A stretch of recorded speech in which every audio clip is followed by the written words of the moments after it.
I'm curious on the home thing, where do you fall on the spectrum of should people buy or rent? So it depends on the price to rent ratio in your area.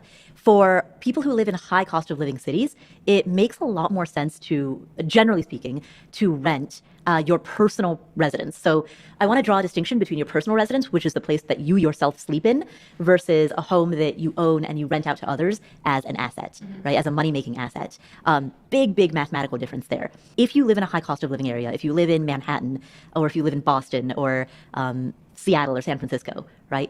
In those high cost areas, it makes more sense to rent your personal residence, your primary residence, just because the price to rent ratio there is skewed in favor of the renter. By contrast, if you live in Toledo, Ohio, or if you live in Lexington, Kentucky, it makes more sense to own because the price to rent ratio is skewed in favor of the owner.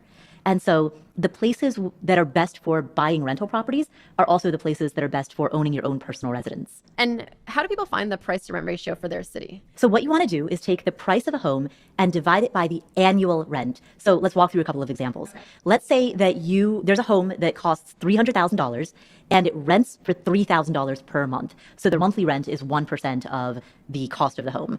In that case, $300,000 divided by the annual rent. So if it rents for $3,000 a month, it rents $36,000 per year. So $300,000 divided by $36,000 is 8.3. And so the price to rent ratio for that particular home is 8.3, which means it's a really good home to own, right? Either as a personal residence or as an investment property. So you wouldn't want to rent that one, you would buy it. Yes, you would want to buy that one. And what's the number that you're looking for that's bad and therefore you would want to rent it, not buy it? So the higher the number, the worse. So let's run that calculation again. Let's assume that the rent on this $300,000 home is only $1,500 per month instead of $3,000 per month. So we're going to cut the rent in half, right? So now we've got a $300,000 home. It rents for $1,500 per month. That's $18,000 per year.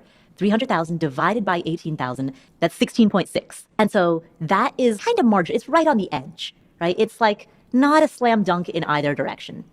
But then let's reduce the rent even further. Let's say that you've got a $300,000 home, but you can rent it for only $1,000 per month.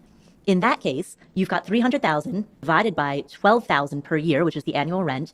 Now we're talking about a price to rent ratio of 25. That's huge. At a price to rent ratio of 25, you definitely want to be a renter.